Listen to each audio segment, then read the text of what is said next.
بسم اللہ الرحمن الرحیم الحمدللہ رب العالمین والصلاة والسلام علی خاتم النبیین۔ ناظرین محترم السلام علیکم ورحمۃ اللہ وبرکاتہ۔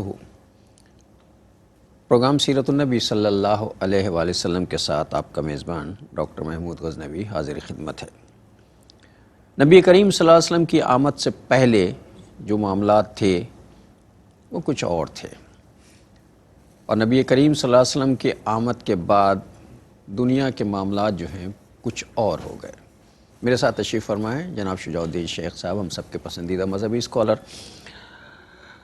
اس پر گفتگو پچھلی مرتبہ بھی ہو رہی تھی جو معاشرتی رویوں تک پہنچی آ کر، اور یہ تھا کہ سچی بات تو یہ ہے کہ گماں تھے ایسے کہ آثار تک یقین کے نہ تھے، حضور آپ نہ ہوتے تو ہم کہیں کے نہ تھے۔ جن چیزوں کو ہم بہت چھوٹا چھوٹا سمجھتے ہیں، اور ہم سمجھتے ہیں یہ خالصتاً دنیا کے معاملات ہیں، اصل میں ہمارا رویہ یہ ہے اور ہمارا فلسفہ زندگی بھی ہم نے عجیب بنایا ہوا، ہم یہ سمجھتے ہیں خالصتاً دنیا کے معاملات ہیں، حالانکہ جو دنیا کے معاملات ہیں وہی مسلمان کے دین کے معاملات ہیں۔ پچھلی مرتبہ خانگی زندگی پر بات ہو رہی تھی، اور یہ ہوتا ہے کہ حالات بہت خراب ہو گئے ہیں۔ عہد حاضر کے تناظر میں بات ہو رہی تھی، چونکہ آپ بھی اس سے واقف ہیں، اب تو سوشل میڈیا ہے تو کوئی اس سے بچہ واقف ہے۔ پہلے تو یہ ہوتا تھا کہ جو لوگ اخبار پڑھتے ہیں صرف انہیں پتہ ہے، یا جو لوگ جو نیوز چینل دیکھتے ہیں انہیں پتہ ہے، اب تو بچے کو پتہ ہے۔ ہماری سوسائٹی میں ایک خطرناک رجحان آ گیا ہے، اور وہ گھروں کی بربادی ہے، جس میں طلاق کا تناسب بڑھ گیا ہے، اور اس سے زیادہ جو خطرناک بات ہو گئی وہ یہ کہ خلا کا تناسب بڑھ گیا ہے۔ دڑا دڑ کیس جو ہیں اب خواتین کی طرف سے مجھے خلا چاہیے، مجھے اس کے ساتھ نہیں رہنا، تو گھریلو زندگی تباہ ہو رہی ہے۔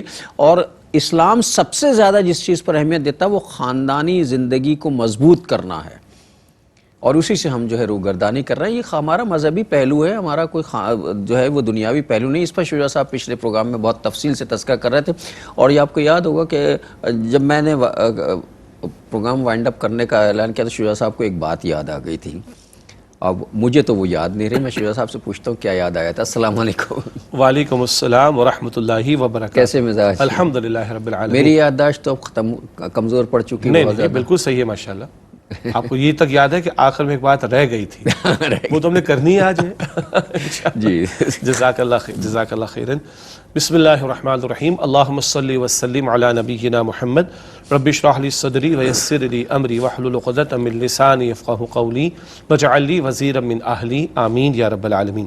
جی ڈاکٹر صاحب، پچھلے پروگرام میں ہمارا ارادہ تو تھا کہ ہم شدت پسندی والے نقطے کو آگے بڑھا کر، لیکن اس پر کریں گے ہم بات انشاءاللہ پازیٹیو انداز سے جو شدت جہاں جہاں مطلوب ہے اس پر کلام کرتے ہوئے آگے بڑھیں، اور جو قرآن پاک فرماتا ہے سورۃ البقرہ آیت نمبر 165 میں وَالَّذِينَ آمَنُوا أَشَّدُّ حُبًّا لِلَّهِ، اور جو لوگ ایمان لائے ان کی شدید ترین محبت اللہ تعالیٰ کے لیے ہوتی ہے۔ اس پر ہم نے کچھ بات کی، پھر بات ہوتے ہوتے خاندانی معاملات اور شوہر بیوی کے تعلقات اور رحمان کیا چاہتا ہے، شیطان کا ایجنڈا کیا ہے، یہاں تک پہنچ گئی۔ تو وہ بات پہلے مکمل کرتے پھر انشاءاللہ اشد حب للہ کے تعلق سے کلام کو آگے بڑھائیں گے۔ تو گزشتہ پروگرام میں چند باتیں جو ہم نے کی، اس میں یہ تھا کہ اللہ تعالیٰ تو لفظ لباس استعمال کرتا ہے شوہر اور بیوی کے تعلق کے لیے۔ اس میں پھر ہم نے اس کے ذیل میں جانا کہ اللہ تعالیٰ چاہتا ہے کہ شوہر اور بیوی کا آپس کا اعتماد بھی بڑھے اور ان کے آپس کے تعلقات بھی بڑھیں۔ اللہ کے نبی علیہ السلام نے بیویوں سے فرمایا ہے کہ جس بیوی سے اس کا شوہر راضی ہو جائے، اللہ تعالیٰ اس بیوی کو آپشن دے گا، اختیار دے گا کہ جنت کے جس دروازے سے چاہے داخل ہو جائے۔ تو اصلاً اولاً ایک خاتون کی اہم ترین اولین ذمہ داری گھر کے اعتبار سے ہے، شوہر کو خوش رکھنا اور شوہر کے تابعدار ہونا، شوہر کی اطاعت گزار ہونا، بچوں کی پرورش کا معاملہ، اور پھر باہر نکلنے کے لیے ستر اور حجاب کے احکامات موجود ہیں، اور اس کی تفصیلات اپنی جگہ پر ہیں، کوئی مسئلہ نہیں۔ اسی طرح شوہروں کو بھی کہا گیا کہ اپنی بیویوں کے ساتھ بھلا سلوک کریں، اور حدیث مبارک آخر میں نے پیش کی تھی پچھلے پروگرام میں کہ تم میں سے بہترین وہ ہے جو اپنے اہل یعنی گھر والوں کے لیے بہترین ہو، اور شوہروں کو یہ بھی کہا گیا کہ تم میں سے کوئی شخص اپنی بیوی سے نفرت نہ کرے، اگر اسے اپنی بیوی کی ایک بات یا ادا پسند نہیں آ رہی تو تلاش کرے کوئی دوسری ادا پسند آ ہی جائے گی۔ پھر ہم نے جانا کہ ایک بیوی کے بارے میں، ایک شوہر اپنی بیوی کے بارے میں یہ دیکھے کہ اس نے ماں باپ کو، گھر بار کو، اپنے ناز نخروں میں پلے ہوئے سارے ماحول کو چھوڑ کر پوری زندگی کے لیے تمہارے حوالے کر دیا، یہ قربانی سیکریفائس کم ہے؟ بیوی کو بھی دیکھنا چاہیے، کل تک جب یہ اکیلا تھا، ان میرڈ تھا، کماتا ختم ہو جاتا تھا، لیکن آج کما کے گھر میں لا رہا ہے, بیوی پر خرچ کر رہا ہے, بچوں پر خرچ کر رہا ہے, گھر گھر ہنسی کے معاملات پر خرچ کر رہا ہے, ساری مشقت باہر کی جھیلتا ہے, تمہاری ڈور اسٹیپ پر آ کے کفالت کرنے کی کوشش کرتا ہے.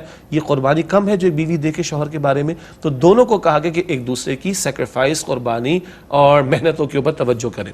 پھر اللہ کے نبی علیہ السلام نے بیوی کو بھی یہ کہا ہے کہ اکثر عورتیں جہنم میں ان کے جانے کی وجہ کیا ہے؟ شوہروں کی ناشکری کرنا, تو ناشکری نہیں کرنی چاہیے.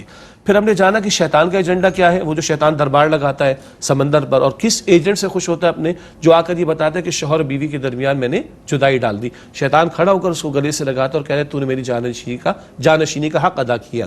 پھر جو آپ نے بھی انٹرو میں بیان فرمایا کہ طلاق کی تعداد بڑھتی چلی جا رہی ہے اور خلا کی تعداد بڑھتی چلی جا رہی ہے. میں نے عرض کیا تھا خوف خدا ختم ہو گیا. نکاح کے موقع پر جو آیات تلاوت کی جاتی ہیں 4 آیات قرآن پاک کی, ان میں 4 مرتبہ خوف خدا, تقویٰ کا تذکرہ ہے. یہ وہ چیزیں جس پر ہمیں بہت بات کرنے کی, کلام کرنے کی, توجہ کرنے کی ضرورت ہے. پھر ایک بات یہ آئی تھی کہ جب گھر گھر ہستی کے معاملات میں شوہر اپنا رول ادا کرے تو باہر کی ذمہ داریاں پوری ہوں گی, بیوی اپنا رول ادا کرے گھر کی ذمہ داریاں پوری ہوں گی. شوہر گھر میں مطمئن ہے, سکون میں ہے, باہر وہ دین کا کام کرے گا, دین کی جد و جہد کرے گا, دین کے لیے محنت کرے گا, بیوی کو بھی انڈائریکٹلی اس کا اجر لازماً ملے گا. البتہ ہاں پھر یہ بھی بات ہوئی کہ شوہر دیکھے جو اس کی بیوی ہے, گھر کو سنبھالنا کوئی آسان کام نہیں ہے. وقت پہ کپڑے میسر آ جاتے استری شدہ دھلے ہوئے, وقت پر آپ کو کھانا میسر آ جاتا ہے, اور چیزیں میسر آ جاتی, بچوں کی کفالت ہو جاتی. اتنا بڑا پروجیکٹ ہے بیوی کے پاس کرنے کے اعتبار سے. مجھے آپ کا جملہ یاد آ گیا, میں کپڑے باہر سے استری کرا لوں گا. ہاں جی بالکل, ابھی آتے ہیں. اسی طرح بیوی بھی دیکھے کہ باہر 2 پیسے کمانا کوئی آسان کام ہے. دھوپ کو برداشت کرنا, مشقت کو برداشت کرنا, گرمی کو برداشت کرنا, سردی کی شدت کو برداشت کرنا, اپنی آنا رکھنی پڑتی ہے. نوکری کا مطلب تو اپنی آنا بیچنا ہے نا. بالکل. تو کتنے کھکیڑ مول کر یہ اللہ کا بندہ کما کے گھر پر لا رہا, اس کی قدر کرنی چاہیے. یہ ایک دوسرے کو دیکھیں, ایک دوسرے کی سیکریفائس کو دیکھیں, ایک دوسرے کی قربانیوں کو دیکھیں, رحمان کی چاہت کو دیکھیں, شیطان کے ایجنڈے کو دیکھیں, تو ہمارے گھرانے مضبوط رہیں گے. اب چلتے چلتے جو بات تھی, جو آپ نے اشارتاً بھی کہا کہ کبھی کبھی دماغ میں لوگوں کے آتا ہے کھانا باہر سے بنوا لیں گے بھائی, اور کپڑے باہر سے دھلوا لیں گے, فلاں چیز آن لائن اویلیبل ہو جائے گی. ذرا کر کے دیکھ لیں, اور مہینے کے اختتام پر جو اس کا باٹم لائن بجٹ آئے گا نا, تو دن میں تارے کیا سورج نظر جو ہے وہ چاند نظر آ جائے گا انشاءاللہ. وہ سب کچھ کروا لیں گے, اور گھر جو اجڑ جائے گا, مطلب گھر میں جو ویرانی آ جائے گی, گھر کی جو رونق تباہ ہو جائے گی. ہاں, گھر کی رونق تو عورت کی وجہ سے ہے جی, اور پھر بچے بھی, چاہے وہ ماں ہو, بہن ہو, بیوی ہو, بیٹی ہو, گھر کی رونق تو عورت ہے. اور اس رونق کے اجڑ جانے سے, اس گھر میں تباہی آنے سے جو ڈپریشن ہوگا, جو فرسٹریشن ہوگا, جو ہائپر ٹینشن ہوگی, جو اللہ معاف کرے شوگر کا پرابلم ہوگا, برین ہیمریج خدا نہ خواستہ, ہارٹ اٹیک خدا نہ خواستہ, یہ کہاں جائیں گے ہم؟ پھر بیمار پڑیں گے تو ایک گلاس پانی کون پلائے گا؟ اور باہر کے بکنے والے کھانوں میں مطلب وہ ماں کی ممتا کبھی آ سکتی ہے, وہ بیوی کی محبت کا عنصر کبھی آ سکتا ہے, اور وہ اس عزت اور اکرام کے ساتھ پریزنٹ کرنے والی بات عام طور پر میسر آ سکتی ہے. خود ہی کا تجربہ کر کے دیکھیں نا آدمی, کبھی خود ہی مطلب 2-4 دن 5 دن 6 دن جو نا ہوٹلوں سے منگا کے کھائیں, تندور کی روٹیاں منگا کے کھائیں, اگر نہیں کھاتے تو باہر کی چپاتیاں منگا کے کھائیں, 4 دن کھائیں, اور اس کے بعد پھر 1 دن بیوی کی, ماں کی یا بہن کے ہاتھ کی روٹی کھائیں, پھر آپ کو لگے گا آج کھانا کھایا ہے. جی بالکل سیدھی سی بات ہے. ہر چیز کو پیسے میں نہیں تولنا چاہیے, اور ہر چیز کو آسانی و تن آسانی پہ نہیں تولنا چاہیے. یہ باہر کے کھانوں پینے کے اعتبار سے کوئی مجبوری ہو, ایمرجنسی ہے تو چلیے ٹھیک ہے, کبھی مجبوری ہوتی ہے, کبھی ایمرجنسی ہو جاتی ہے, کبھی شوق ہو جاتی ہے, کبھی شوق بھی ہو سکتا ہے, اور کبھی کثرت تعداد کو آپ نے انٹرٹین کرنا ہے. ہم سمجھتے ہیں ان چیزوں کو, مگر ہر دن باہر کا کھانا, ہر رات باہر کا کھانا, ہر چیز باہر سے, ہر چیز آن لائن, یہ فلاں یہ فلاں یہ فلاں, تو پھر ہاں اللہ نے مجھے ایک بات یاد دلائی. نقطہ ایک اور ہے, تربیت اولاد پر بھی ہم نے کبھی بات کی تھی. تو ہمارے جملہ مشہور ہے نا کہ ماں کہتی ہے تیرا دودھ معاف نہیں کروں گی, تو ہم ہل جاتے ہیں نا ڈاکٹر صاحب. کوئی ماں اپنے جوان بیٹے کو کہتے تیرا دودھ معاف نہیں کروں گی, تو بچہ ہل جاتا ہے, جوان وہ ہل جاتا ہے, اور ممکن ہے وہ خود بھی صاحب اولاد ہو چکا ہو, باپ بن چکا ہو, یعنی ہمارے جملہ ہلا دینے والا تھا نا ہمارے محاورے کے اعتبار سے. تو ایک ماں نے بچے سے کہا کہ تیرا دودھ معاف نہیں کروں گی, تو بچے نے کہا اماں ڈبے کا پلایا تھا, اس کے مینیجر سے اپلیکیشن دے دوں گا. ہاں, تو ڈبے کا پلایا تھا, تمہارا کوئی اس میں رول نہیں ہے. تو پھر اولاد بھی ایسی نکلے گی. سچی بات. جب ڈبے کا پلائیں گے تو کیا بچے کے دل میں ڈبے کے پلانے کی کوئی مشکلات ہو سکتی, ابتدائی دنوں میں کچھ مشکلات ہو سکتی ہیں, وہ ڈاکٹرز بہتر جانتے. اب بچے نے کیا کہا, اماں ڈبے کا پلایا تھا. اس تمہارے جملے کی کوئی حیثیت نہیں. حیثیت نہیں ہے. تو باہر کا پکا ہوا اول کیا اس میں وہ چاشنی ہوگی, وہ محبت کا عنصر ہوگا جو ماں کے ہاتھ میں یا بیوی کے یا بہن کے ہاتھ میں ہوتا ہے. اچھا یہ ایک اور بھی بات ہے, ایک نفسیاتی مسئلہ بھی پیدا ہوا ہے.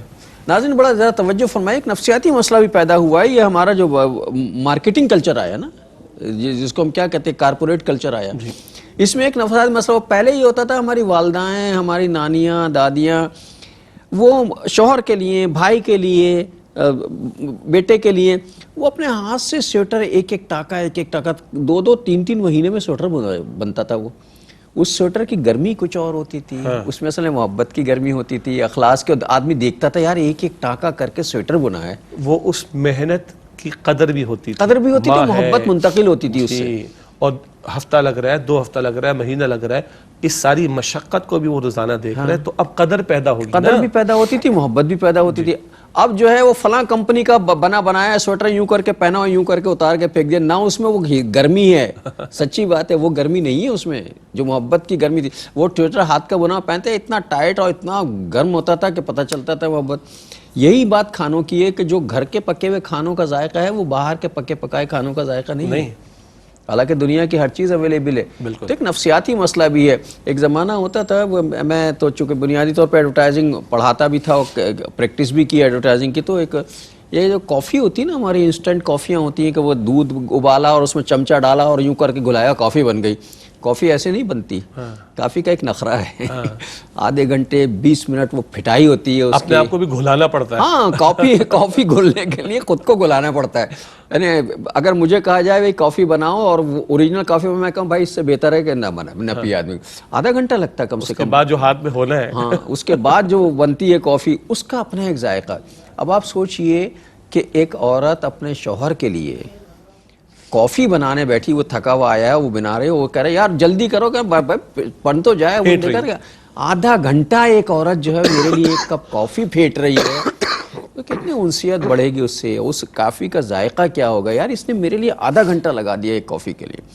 اور انسان تو تھا کیا جس کا جو لفظ بنا ہے ایک رائے کے مطابق انس سے, اور انس محبت, لو اور افیکشن کو کہتے ہیں. تو کیا مشینوں میں یہ کوئی انس, مشینوں میں کوئی یہ محبت, مشینوں میں کوئی یہ جذبات, مشینوں میں کوئی یہ احساسات, مشینوں میں کوئی یہ سینٹیمنٹس موجود ہوں گے؟ جہاں ضرورت تھی آپ نے مشین استعمال کر لی, کیمرہ سامنے رکھا ہوا ہے, یہ بات پہنچانی ہے دنیا بھر میں, ہم نے استعمال کیا, کیمرہ بن کے گھر چلے گئے. اس کو سر پہ تھوڑی سوار کرنے کو ہم نے. کہیں روبوٹس کی ضرورت ہوگی کسی انڈسٹری کے اندر, ایک لارج اسکیل پروڈکشن کے لیے استعمال کر لیں گے, کہیں اور ضرورتاً استعمال کر لیں گے, مگر کیا ان کو ہم اپنے گھر کے افراد کا سبسٹیٹیوٹ بنا دیں گے؟ انا للہ و انا الیہ راجعون. تو مشینیں ہوتی ہیں, ان میں جذبات, احساسات نام کی کوئی شے نہیں ہوتی, تو انسان رہے گا. انسان کی زندگی مصنوعی ہو جائے گی. آدھی زندگی تو ہماری مصنوعی ہے. مطلب کتنی چیزیں ایسے ہیں جس کے بغیر ہم زندہ رہ سکتے ہیں. مطلب کبھی بھی ایسا نہیں ہے. ایک وقفہ لے لیں, پھر آ کے بات کرتے ہیں انشاءاللہ. السلام علیکم ورحمۃ اللہ وبرکاتہ. ویلکم بیک ناظرین. وقفے کے بعد پروگرام سیرت النبی صلی اللہ علیہ وآلہ وسلم میں آپ کا خیر مقدم ہے. اصل میں غیر ضروری طور پر ہم نے اپنے آپ کو اتنا الجھا لیا ہے, اور ہم اتنے کمرشلائز اور ہو گئے ہیں, اور جب سے کارپوریٹ سیکٹر نے ترقی کی ہے اس کے بعد ہمارے معاملات بہت بگڑ گئے. اور یہ جو گھریلو زندگی میں ٹوٹ پھوٹ شروع ہوئی ہے, اس کے بہت سے اسباب میں سے ایک سبب جو ہے وہ مارکیٹنگ کلچر بھی ہے. ہر چیز جو ہے آن لائن آ رہی ہے, ہر چیز جو ہے وہ ہو رہی ہے.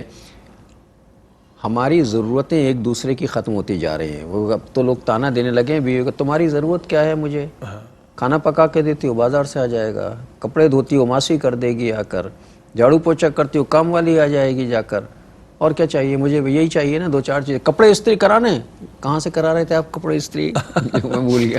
وہ محلے والا جو ہے وہ ڈرائی کلینر کر دے گا, اور اب تو وہ کہتا ہے میں گھر سے آ کے لے بھی جاؤں گا کپڑے, لے بھی جاؤں گا, دے بھی جاؤں گا. وہ تو کرتا ہے تمہاری کیا ضرورت ہے. وہ بلکہ ایک صاحب کہنے لگے کہ وہ تنزیہ وہ تھا, لیکن کلچر ہے, ہو رہا ہے یہ. انہوں نے کہا بی بی تم نے مجھے جب سے گھر میں آئی ہو تم نے مجھے کھانا پکانا سکھا دیا, ہاں جی, صفائی کرنا سکھا دی, برتن دھونے سکھا دیے تم نے مجھے کپڑے استری کرنا طے کر کے رکھنا سکھا دیے, تم نے سارے گھر کے کام مجھے سکھا دیے نا. کہ نہیں, ہاں دیکھو. تو کہہ لیں ابھی بھی اب تم گھر جاؤ, اب تمہاری ضرورت کیا, اب تو سارے کام میں خود ہی سیکھ چکا ہوں. تو یہ صورتحال پیدا ہو رہی ہے. البتہ یہ آخری والا جملہ بھی جو ہے نا وہ جذباتیت میں تو ٹھیک ہے کہ اب تم گھر جاؤ، تو بہرحال بیوی کا معاملہ صرف وہ کپڑے دھونے، نہیں جب وہ گھر چلی جائے گی تو پھر پتہ چلے گا تمہارا گھر کیا ہوا. اور وہ ہم کہتے ہیں نا ہمارا لگ پتہ جائے گا. ہاں پھر پتہ چلے گا تمہارا گھر کا ہوا کیا. تمہارا گھر ویران ہو جائے گا. دیکھیے یہ اللہ کی طرف سے بندوں کے لیے بڑی نعمتیں ہیں. یہ عورت کے بغیر، ماں کے بغیر، بہن کے بغیر، بیوی کے بغیر، بیٹی کے بغیر گھر میں رونق نہیں ہے. دنیا کی آپ کے مال کی ریل پیل ہو، سہولتیں ہوں، ہر طرح کی چیزیں موجود ہوں، لیکن عورت اگر گھر میں نہیں ہے کسی روپ میں بھی، اس گھر میں رونق نہیں ہے. نہیں، بالکل صحیح بات. اور دیکھیے ایک اور پہلو بھی ہے، زوجین کی جو ایک دوسرے کو ضرورت ہے نا، زندگی کے مختلف ادوار میں اس کی نوعیتیں بھی بدلتی ہیں. کبھی وہ ایک جذباتیت ہے اور جس کے ایک لگاؤ ہے دونوں اصناف میں جو اللہ نے رکھا، اور اس کی تکمیل کے لیے نکاح کا راستہ دیا گیا. اور کبھی صرف یہ نہیں ہے کہ ایک خواہش کی تکمیل ہی ضرورت ہے، نہیں، ایک سکون اور ایک سکون ہے. بعض اوقات اپنی بات کہنے کے لیے بھی ایک آدمی چاہیے، اپنی بات شیئر کرنے کے شیئر کرنے کے لیے، لیے، درد شیئر کرنے کے لیے، اپنے درد میں کسی کو ہم درد بنانے کے لیے. ٹھیک ہے، کبھی ہوتا ہے بندہ چاہتا ہے کہ اس کی کوئی اپریسیشن بھی ہو، سیدھی سی بات ہے، تو وہ باہر والوں سے چاہنا کوئی اچھی بات بھی نہیں، پسندیدہ بات بھی نہیں، گھر میں تو کوئی مسئلہ نہیں.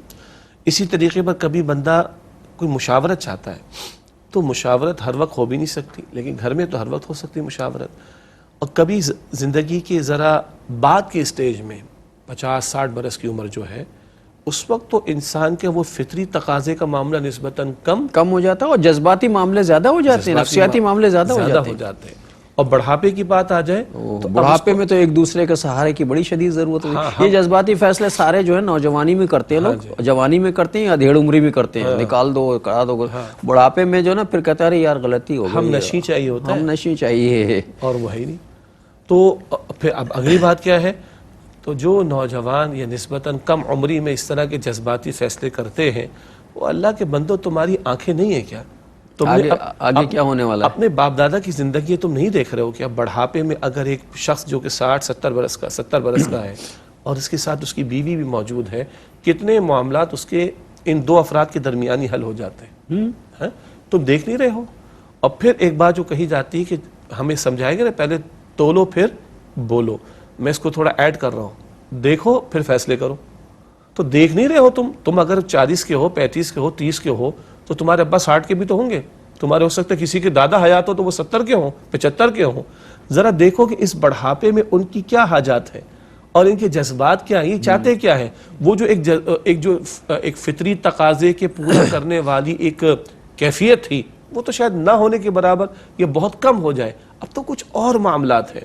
تو بھائی کہا جاتا ہے کہ نتیجے کو سامنے رکھ کر فیصلہ کرو. مثلا دنیا گزارنی ہے نا، گزارو جیسے گزارنے چاہو، آخرت کا نتیجے سامنے رکھو، دنیا سیدھی ہو جائے گی. ایگزیکٹلی. کوئی جذباتیت میں فیصلے کرنے تو انجام کو دیکھو.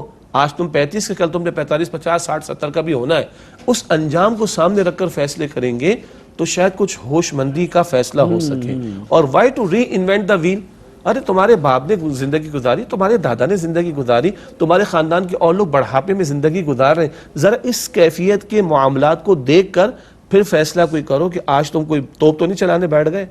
اچھا وہ بھی سب انہی مراحل سے گزر کے آئے، گزر کر آئے. مطلب ایسا نہیں تھا کہ ان کے یہاں گنگا بہ رہی تھی اور وہ جناب انجوائے کر رہے تھے، ایسا نہیں تھا. تو یہ ذرا سوچیں کہ یہ جو ابا جان اور دادا جان ہے، دادی جان کا انتقال ہو گیا، تو اب دیکھیں دادا جان کیسی زندگی گزار رہے ہیں. کل آپ کو بھی ایسی زندگی گزارنی پہ اس ایج میں پہنچیں گے آپ. تو ابھی اگر وہ دیکھ لیں، جیسے شجاع صاحب نے کہا کہ اگر آخرت کا خیال ہو تو دنیا خود بخود درست ہو جاتی ہے، تو اگر بڑھاپے کا خیال ہو تو جوانی میں آدمی کے بھٹکنے کے اور لڑکھڑانے کے چانسز کم ہو جاتے ہیں. ماشاءاللہ، ویل سیٹ، بالکل صحیح. اور یہ اصل میں جوانی کی جو لغزشیں ہیں نا، یہ لغزشیں کہلاتی ہیں ساری. یہ لغزشیں اصل میں ہوتا یہ کہ وہ لمحوں نے خطا کی تھی، صدیوں نے سزا پائی. تو وہ لمحے خطا کرتے ہیں اور صدیاں جو ہیں وہ سزا پاتی ہیں، اس کی بجا پوری عمر سزا پاتے ہیں. اسی لیے جملہ بہت پیارا ہے بڑوں کا کہ تولو پھر بولو. اب میں اس کر رہا ہوں، دیکھ لو نتیجے اور پھر فیصلے کرو.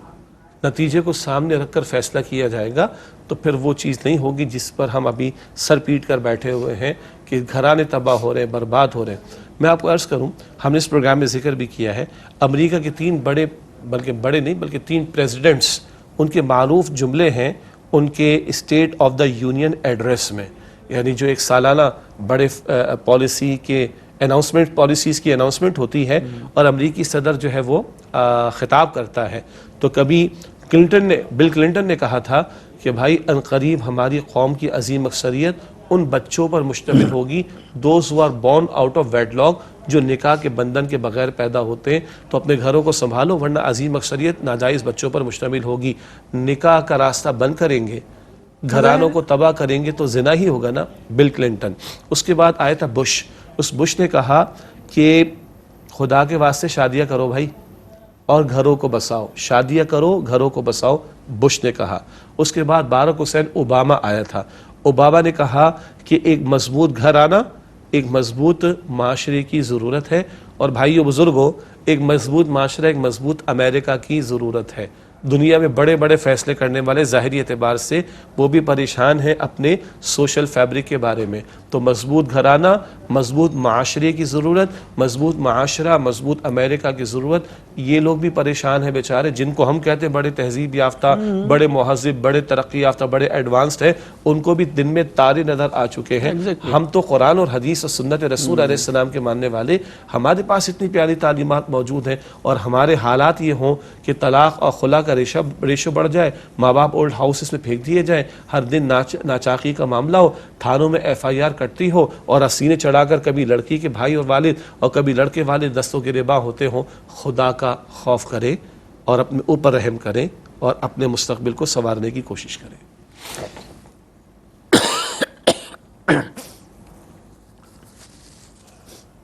تو ناظرین محترم، یہ جو بات ایک نکل آئی معاشرتی رویوں، چونکہ آج کا برننگ ایشو جسے ہم کہتے ہیں نا، اگر ہاٹ معاملہ جو ہے آج کل کا، وہ یہ ہے گھریلو زندگی۔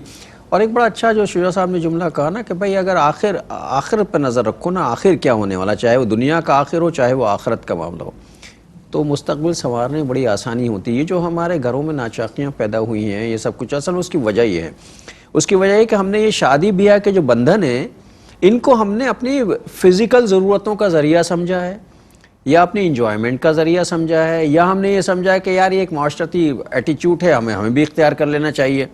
حالانکہ یہ ایسا نہیں ہے۔ اگر مذہبی ہے تو، چونکہ ہمارے یہاں شادیاں جب شروع ہوتی ہیں سب کے ہاں، میں بھی شاید اس سے مستثنیٰ نہیں ہوں، چونکہ ایک بڑی فیملی میری بھی الحمدللہ ہے، اور ظاہر ہے سب کو ایک راہ پہ رکھنا اتنا آسان نہیں ہوتا۔ تو یہ جو شادی بیاہ کی جب تقریبات ہوتی ہیں، سب کچھ ہوتا ہے، تو ہم شادی بیاہ کو انجوائمنٹ اور انٹرٹینمنٹ کے طور پہ لیتے ہیں، اسے مذہبی تقریب نہیں بناتے۔ اگر ہم اب یہ سمجھیں کہ شادی جو ہم کرنے جا رہے ہیں یہ ایک مذہبی رویہ ہے، اور اس موقع پر یہ شجاع صاحب کے یہاں بڑا اچھا سسٹم ہوتا ہے، مجھے بڑا پسند ہے، اور آپ کو میں شیئر کرتا ہوں اسے۔ ان کے ہاں کا طریقہ یہ ہے، ان کے ہاں کا کیا مطلب یہ ہے، جہاں بلائے جاتے ہیں نکاح وکاح کے لیے وہ بھی، اور کہ جب نکاح ہو رہا ہوتا ہے تو نکاح سے پہلے یہ 15-20 منٹ کی ایک تقریر کرتے ہیں، اور اس تقریر میں نکاح کے فوائد پر گفتگو کرتے ہیں، زوجین کے تعلق پر گفتگو کرتے ہیں، اور اس کے اخروی فوائد، دنیاوی فوائد اور اخروی فوائد بتاتے ہیں، اور ایک دوسرے کے حقوق و فرائض پر گفتگو کرتے ہیں۔ اس سے ایک فائدہ یہ ہوتا ہے کہ جو نیا جوڑا جس کی آج شادی ہو رہی، نکاح ہو رہا ہے، وہ بھی یہ چیز سمجھتا ہے اچھا یہ میں صرف انجوائمنٹ کے لیے نہیں کر رہا ہوں، یا اپنی جسمانی اور نفسیاتی ضرورت کے لیے نہیں کر رہا ہوں، یہ اصل میں ایک فریضہ ہے جو میں ادا کر رہا ہوں، یہ ایک سنت عمل ہے جس کا مجھے اجر ملنا ہے، ثواب ملنا ہے۔ اور وہ لوگ جو شادیاں کر چکے ہیں، جن کے 5 سال 10 سال 8 سال 20 سال ہو گئے، انہیں یہ خطاب سن کے یہ اندازہ ہوتا ہے کہ اچھا یار یہ ایسا تھا، ہم نے تو اس طرح سوچا ہی نہیں تھا، اور یہ تقریب ہلے گلے کی تقریب نہیں، یہ تو ایک مذہبی تقریب ہے باقاعدہ۔ بالکل۔ دیکھیے، بہت سارے علماء کرام نے بھی سلسلہ شروع کیا، اور الحمدللہ ہندوستان میں بھی یہ سلسلہ کچھ علاقوں میں شروع ہوا، اور ہمارے استاد ڈاکٹر اسرار صاحب رحمۃ اللہ علیہ، انہوں نے بھی یہ ایک تحریک کے طور پر سلسلہ شروع کیا کہ نکاح کا انعقاد ہم مسجدوں میں کریں۔ نکاح لان میں بھی، ہوٹل میں بھی، گھروں میں بھی گواہوں کی موجودگی میں ہو جاتا ہے۔ مسجد کی برکت ہے۔ نبی علیہ الصلوۃ والسلام کی صاحبزادی بی بی فاطمہ الزہرا رضی اللہ تعالی عنہا کے تعلق سے روایت میں ملتا ہے مسجد نبوی میں نکاح ہوا۔ مسجد میں نکاح ہوگا تو نکاح میں شرکت کرنے والوں کو پتہ چلے گا کہ یہ دین کا حصہ ہے، تبھی تو مسجد میں کر رہے ہیں نا۔ پھر نبی علیہ الصلوۃ والسلام نکاح کے موقع پر بھی خطبہ عطا فرماتے ہیں، عید کے موقع پر خطبہ جمعے کے موقع پر خطبہ، نکاح کے موقع پر بھی خطبہ. جب خطبہ عطا ہوگا تو لگے گا یہ دینی تقریب ہے. پھر خطبے میں نبی علیہ السلام 4 آیات کی تلاوت فرماتے تھے جن میں 4 مرتبہ تقوی کا تذکرہ آیا. کچھ احادیث مبارکہ کا ذکر ہمیں ملتا ہے. تو ہم بھی یہ کرتے ہیں جب نکاح کے انعقاد کا موقع ہوتا ہے تو خطبہ نکاح میں آیات کی تلاوت، پھر کچھ احادیث مبارکہ کا پڑھا جانا، پھر ان کا ترجمہ کیا جانا. دور نبوی میں نکاح کیسے ہوتے تھے صلی اللہ علیہ وسلم، نکاح کے موقع پر کرنے کے کام کے گنتی کے چند کام ہیں. نکاح کے موقع پر کیا خرافات ہیں، گناہ کے کام ہیں، فضول خرچے ہیں، فضول رسومات جو کہ نہیں ہونی چاہیے، ان کا تذکرہ. شوہر بیوی کے تعلق کے لیے کچھ رہنمائی جو بھی ہم نے کچھ احادیث کا ذکر کیا پچھلے پروگرام میں، اور رحمان کیا چاہتا ہے، شیطان کا ایجنڈا کیا ہے. یہ 15-20 منٹ ہم بات بیان کرتے ہیں تاکہ معلوم تو ہو کہ یہ تقریب دینی تقریب ہے. نکاح کا عمل دین کا حصہ ہے، یہ کوئی دنیا داری کا معاملہ نہیں. محض دنیا داری، محض دنیا داری بھی ہے، محض دنیا داری نہیں ہے. ایک وقفہ لے لیں پھر آ کے بات کرتے ہیں اس پر. السلام علیکم ورحمۃ اللہ وبرکاتہ. ویلکم بیک ناظرین. وقفے کے بعد پروگرام سیرت النبی صلی اللہ علیہ وآلہ وسلم میں آپ کا خیر مقدم ہے. بھائی، گھریلو زندگی اور خاندانی زندگی، ازدواجی زندگی، یہ کوئی کھیل تماشا اور دنیاوی معاملات نہیں ہیں، خالصتاً دینی معاملات ہیں. اب مسئلہ یہ ہے کہ جب معاملہ مذہب کا آ جائے، دین کا آ جائے اور شریعت کا آ جائے، فقہ کا آ جائے، تو پھر اس میں شرم کی گنجائش نہیں رہتی. اس لیے کہ اگر شرم کریں گے تو پھر بہت سی چیزیں جو ہیں ایسی ہوں گی جو ہمارے گلے پڑ جائیں گے. یہ جو ازدواجی تعلقات ہیں، ان کا قیام بعد از نکاح یہ بھی صدقہ ہے. ہاں، اب یہ معاملات اگر کہیں جائیں، لوگ کہیں گے یہ کیا ہو گیا اس آدمی کو، دیکھو ذرا کیسی باتیں کر رہا ہے. یہ سن لیتے ہیں، یہ بھی صدقہ ہے. یعنی شوہر اور بیوی کا نکاح ہو گیا، یعنی نکاح ہو گیا ایک مرد ایک عورت کا، ابھی شوہر بیوی ہو گئے، ان کا تعلق قائم ہونا یہ بھی صدقہ ہے. میں بھی دہرا رہا ہوں. اب آئیے حدیث مبارک. نبی اکرم صلی اللہ علیہ وآلہ وسلم کی طویل حدیث ہے صحیح مسلم شریف میں، جس میں آپ نے صدقے کی مختلف اقسام اور اعمال کا ذکر فرمایا. جیسے احادیث میں ہمیں ملتا ہے کہ وہ لقمہ جو تم ماں باپ کو کھلاتے ہو صدقہ ہے، ثواب کا کام. وہ لقمہ جو تم بیوی کو کھلاتے ہو، خرچ کرتے ہو، صدقہ ہے، ثواب کا کام. وہ لقمہ جو تم اپنی اولاد کو کھلاتے ہو، صدقہ یعنی ثواب کا کام. وہ مال جو تم اس لیے کماتے ہو کہ تم کسی کے سامنے ہاتھ نہ پھیلاؤ، یہ کمانا بھی صدقہ یعنی ثواب کا کام، بشرطے کہ حلال ہونا چاہیے. پھر اس حدیث میں ذکر آتا ہے مسلم شریف کی روایت میں کہ جب شوہر اور بیوی تعلق قائم کرتے ہیں تو یہ بھی صدقہ ہے. تو اللہ کے پیارے پیغمبر صلی اللہ علیہ وسلم کے صحابہ پریشان، حضور یہ تو اپنی خواہش کو پوری کر رہے ہیں، ایک اپنی فطری خواہش کو ایک پورا کر رہے ہیں، انسٹنکٹ کو پورا کر رہے ہیں، اس پہ ثواب ملے گا، یہ صدقہ کیسے؟ تو اللہ کے رسول علیہ السلام نے بڑا پیارا جملہ عطا فرمایا جس سے دین کا مزاج پتہ چلتا ہے، تربیت ہوتی ہے ہماری. آپ نے فرمایا کہ یہ بتاؤ اگر یہ حرام میں منہ ڈال کر اپنی خواہش کو پورا کرتے، زنا سے ان میں سے کوئی اپنی خواہش پوری کرتا زنا کے ذریعے، تو گناہ ہوتا؟ جی بالکل گناہ ہوتا. زنا سے اس فطری خواہش کو پورا کرے تو گناہ، نکاح کے بندھن میں بند کر اگر یہ خواہش پوری کرے تو ثواب ہے. کوئی حرام کمائے گا تو گناہ ہے نا، حلال کمائی کمائے گا تو ثواب ملے گا، سیدھی سی بات ہے. کوئی شراب بیچ کے کا پیسہ کمائے تو حرام ہے، کوئی معمولات زندگی کی حلال چیزیں بیچ کر پیسہ کمائے تو ثواب ملے گا. زنا میں منہ مار کر فطری خواہش پوری کرے گناہ، نکاح کے ذریعے فطری خواہش پوری کرے صدقہ اور ثواب کا کام. اور پھر یہی نہیں، یہ معاملات تو خیر دیکھیں اتنے سینسیٹیو معاملات، یہ میں نے جان بوجھ کے اس لیے کیا کہ بھائی بات سنیے، یہ اصل میں شادیوں کا سیزن چل رہا ہے. یہ جو ہے نا یہ شادیوں کا سیزن چل رہا ہے اور یہ بقرعید تک شادیوں کا سلسلہ رہتا ہے. اس لیے میں نے اس موضوع پر گفتگو کرنا جو ہے، اور خاص طور پر اپنے جو ہماری ینگ جنریشن ہے، نوجوان نسل ہے، اس سے گفتگو کرنا جو ہے، چونکہ ہماری نوجوان نسل اب میڈیائی نوجوان ہیں، سارے میڈیا سے سیکھ رہے ہیں، میڈیا سے کر رہے ہیں، اور میڈیا نے اتنے معاملات خراب کر دیں گے، ہر چیز کو دنیاوی معاملہ بنا دیا ہے. مذہبی معاملات بھی دنیاوی معاملات ہو گئے. حد یہ ہے کہ اب چھوڑ دیجئے، خالصتاً جو دینی معاملات ہیں وہ بھی کمرشلائز ہو گئے ہیں. اور یہ جو ہم صدقہ وطقے کی بات کر رہے ہیں نا، صدقہ ہے، زکوٰۃ ہے، خیرات ہے، یہ بھی کمرشلائز ہو گئے ہیں سارے کے سارے. اچھا، اس نقطے پر اگر وقت ہوا تو بات کریں گے. پچھلی ایک بات کو میں چاہتا ہوں کہ ذرا ایک اینگل سے اور ہم لے آئے. شوہر بیوی کا ایک دوسرے کو دیکھنا یہ بھی ثواب کا کام ہے. میں کالج میں ایک محبت سے دیکھنا، محبت سے دیکھنا، غصے سے دیکھنا. جی آپ نے غصے سے دیکھا تو ثواب ہو گیا. وہ یونیورسٹی میں پڑھا رہا تھا تو ایک سوال آ گیا. ایک معروف حدیث ہے نا کہ والدین کو محبت سے دیکھنا حج کا ثواب ملتا ہے. تو اب وہ تھے تو اسٹوڈنٹ، ابھی ینگ جنریشن، ابھی شادی شدہ تو نہیں. سر کوئی بیوی کو دیکھے تو ثواب ملے گا؟ تو میں نے اس کے بیٹا بالکل ثواب ملے گا. بولے سر وہ کیسے ملے گا؟ میں نے کہا بیوی کو دیکھو محبت سے، اور یہ جانو کہ اس اللہ کی بندی کو اللہ نے تمہارے لیے نگاہوں کی حفاظت کا ذریعہ، شرمگاہ کی حفاظت کا ذریعہ، حیا کی حفاظت کا ذریعہ، ایمان کی تکمیل کا ذریعہ بنایا، ثواب کے حصول کا ذریعہ بنایا. یہ چند احادیث کا حاصل ہے. حدیث میں آتا ہے کہ اے نوجوانوں تم میں سے جو استطاعت رکھتا ہے وہ نکاح کرے، کہ نکاح نگاہ کو نیچا رکھتا ہے، شرمگاہ کی حفاظت کرتا ہے.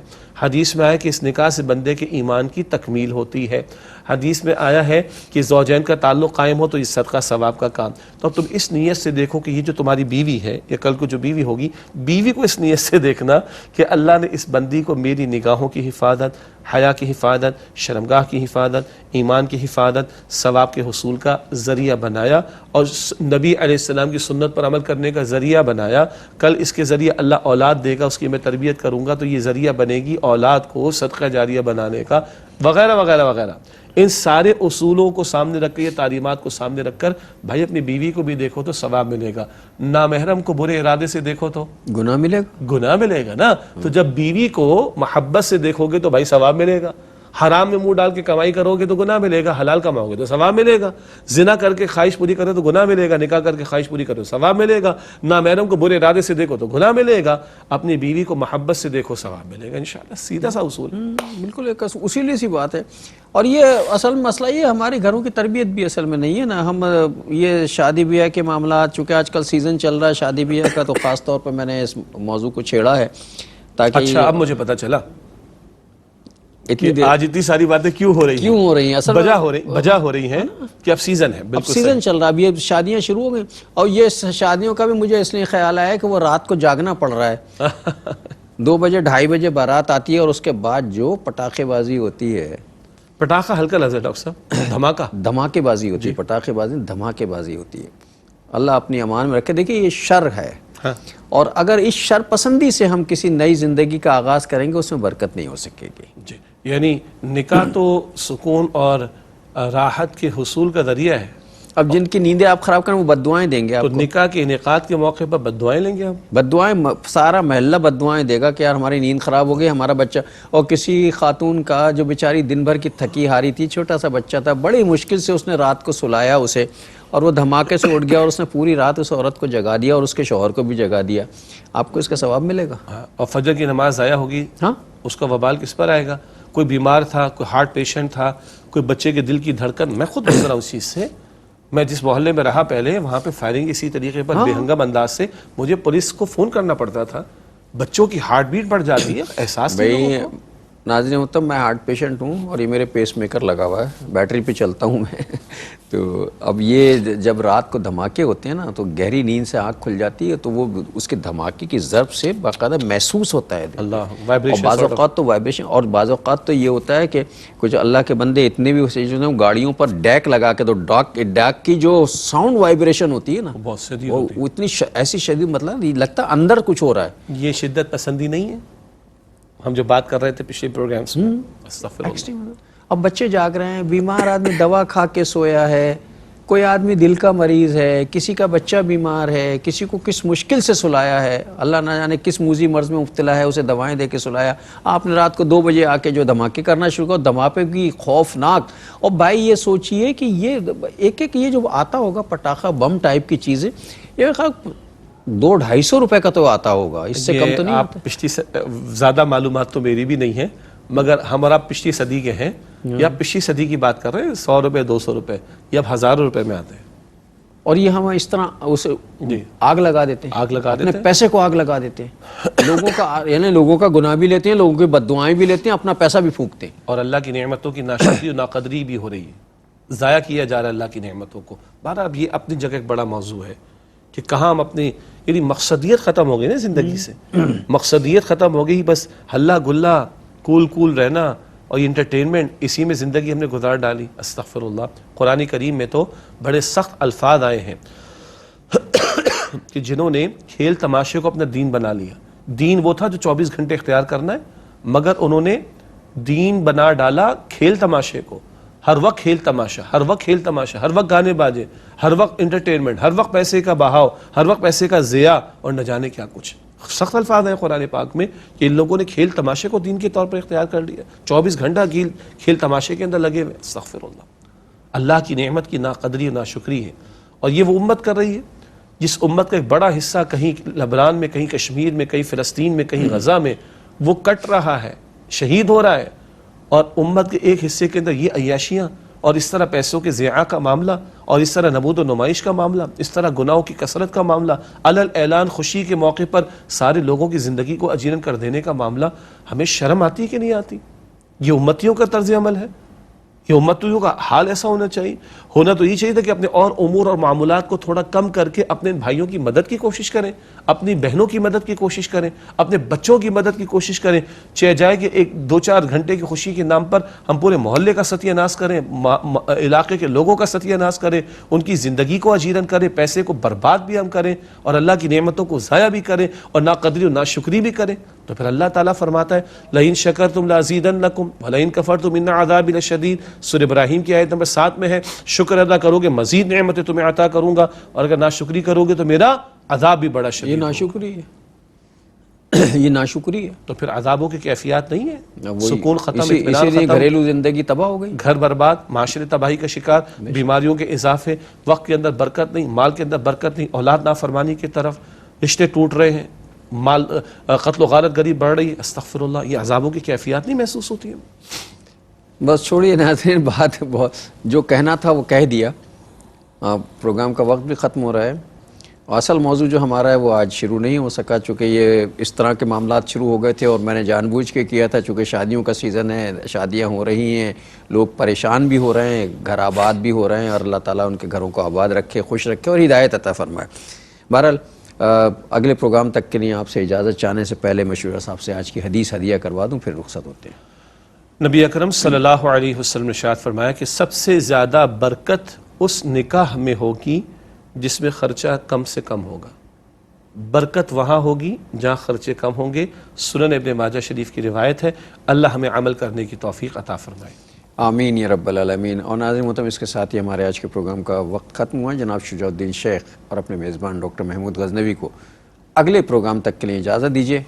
اللہ نگہبان، والسلام علیکم ورحمۃ اللہ وبرکاتہ.